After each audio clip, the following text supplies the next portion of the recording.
My first question. Ukrainian economic situation is challenging enough. How difficult it is on a scale of 1 to 5? The higher the score, the worse the situation. I would say that, yes, indeed, the situation is quite challenging, but if you ask me to score it, I would probably say that it's on the level of 2.5, somewhere between these numbers. And let me give you my understanding why I am judging with this kind of grade. First of all, I would say that, yes, there was a significant push for Ukrainian economy in 2022, right after the invasion started. That year, the Ukrainian economy fell down by more than 25%, which is obviously a huge number. When you have that kind of decline in the country's GDP, you have to expect that it's going to be in parallel the decline in budget revenues. And this is what we started to observe from the very beginning of this war. Why it happened? It happened not because of the problems with economic policy or any decisions made by the government. It's actually happened because Russians were attacking our infrastructure, because Russians were attacking our companies, our enterprises, and eventually part of our economy was not able to operate in a normal regime, if I may say. So that's why we absorb those kind of issues. However, if it's a question whether it's going to be changed, yes, it's going to be changed for sure. So your assess is quite pretty good, I think. It's better than 1, but far from 5. But what shall we do? Okay, my next question. Which economic sectors have suffered the most after the full-scale Russian invasion? What do you think? I would say that obviously the whole economy suffered a lot. However, if we are talking about particular sectors in our economy, I would say that probably the most difficult hit was done for Ukrainian agri-sector, and because of several reasons. First of all, Ukrainian agri-sector, when the war started, when the invasion started, so it was already the end of February. But according to all standards we have to start our storing campaign in our fields not later than the 3rd week, even 2nd week of March. And then it should be completed, finally completed till the 3rd week of April. So when the invasion started, our farmers were not able to work in a normal way. And also true that Russians started to occupy some significant portion of our territory, especially when we think in terms of south of the country. So basically farmers were not able to work, and farmers are an important source of our not only budget revenues, but also foreign exchange we are receiving in the country. So from this point of view, I thought that they were the first one who actually received this hit from Russian troops, terrorists. However, then it was not limited by Ukrainian agri-sector, because then the effect was spread all over the economy, and then obviously machinery, our industrial enterprises were also hit, and also true that construction, logistics, everything was under attack of Russians. But one more time, when you experience 25% decline in your economy, and this is the level which we experienced in 2022, then it's obviously the hit was huge, and it was not limited by 1 or 2 sectors. It was spread all over the economy. So winter is just around the corner, and how ready is our energy sector for it? Look, our energy sector is definitely under attack of Russia. And it's true that we already lived through those difficult times in 2022 and also this year. Russians already started to attack. Even this season, they already started to attack our electrical infrastructure. I would say that our energy companies did whatever was possible in order to renew, or I'm not saying rebuild, but renew the capacity of our energy infrastructure. However, whether it's enough or not, no, definitely it's not enough. Definitely much more should be done. And here we are coming to the issue of the price tag. And the price tag actually is a huge one. Look, overall, the damage which was done by Russians in our country, in financial terms, here we are talking about the level of 750 billion US dollars. If you add the so-called indirect costs, then the price tag might be as high as 1 trillion US dollars.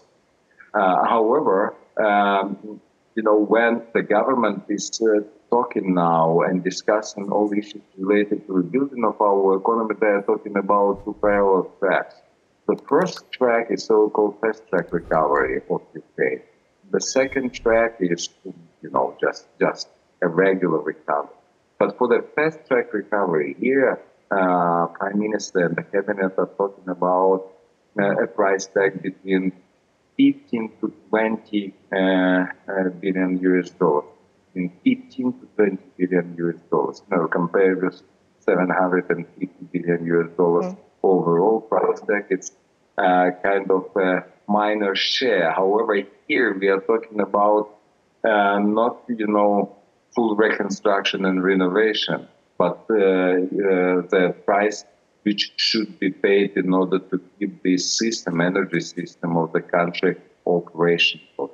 So but even when it's between 15 to 20 billion US dollars for the fast track recovery, I would probably argue that the most significant share in here is exactly the price or the cost for rebuilding or repairing our energy. Mr. Ustenko, it's not secret that Ukraine had a huge legacy of post-Soviet infrastructure. There is no point in restoring it in the 21st century. What have we said goodbye to forever? Well, this is a very good point, because when we are discussing the issue of rebuilding of the Ukrainian economy, I would probably say two, in my view, important things. The first one is that everything should be compensated by Russian aggressors. This is for sure. They did this damage, and they have to compensate.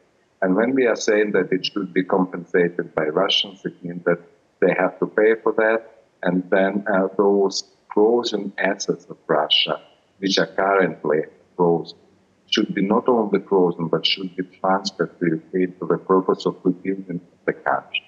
And here we are also, and then the second issue, of course, one thing is to find the money which you are needed in order to rebuild the country, but the second equally important issue is how you are going to use this money, for which projects this money are going to be used.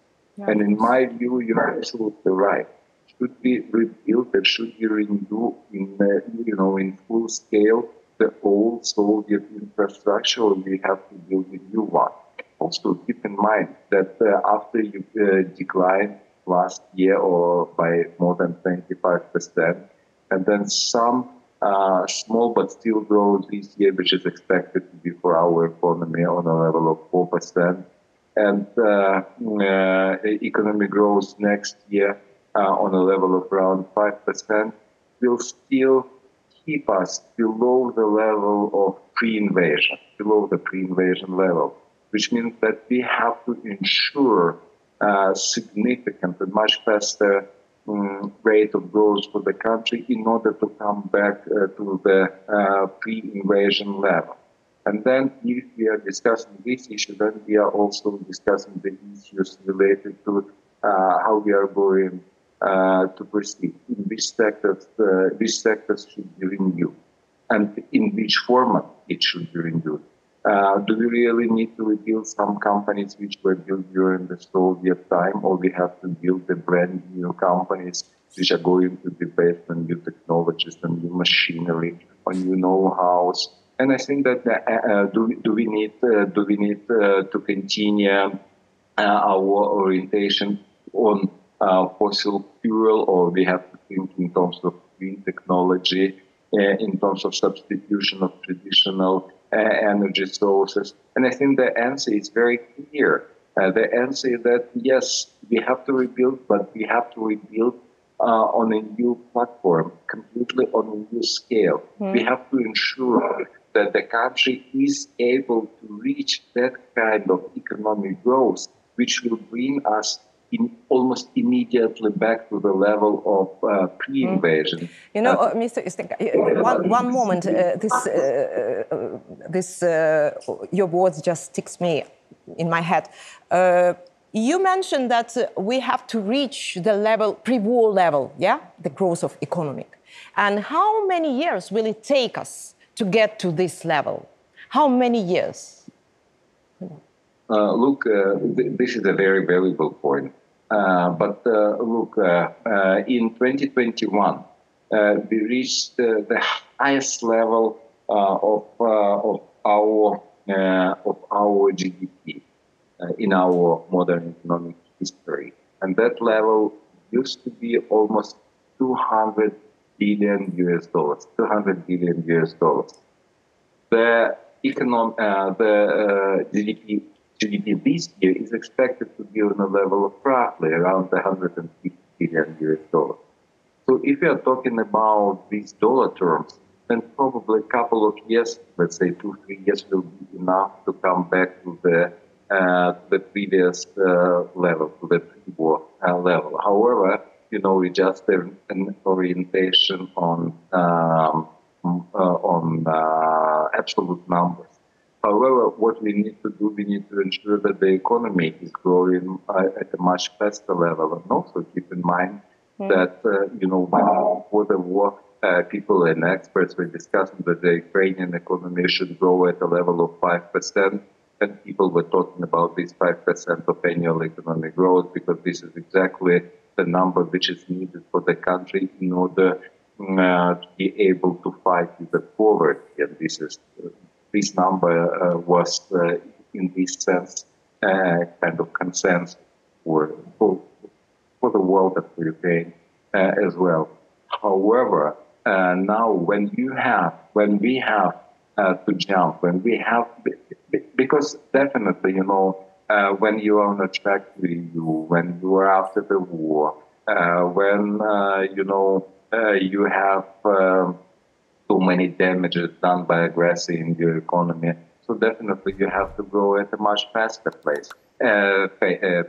When we are talking about the needed rate of economic growth for Ukraine after the war, I would say probably that it should be 10% plus. And then if you have 10% plus economic growth, then during 2-3 years, you will be able to get back to the previous pre-war level.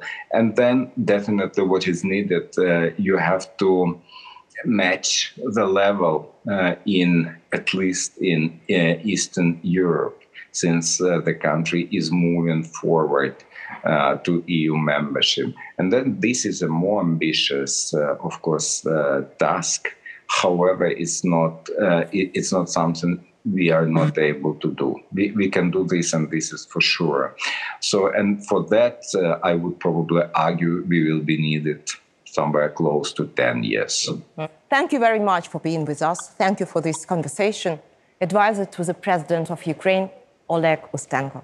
Thank you very much for this conversation.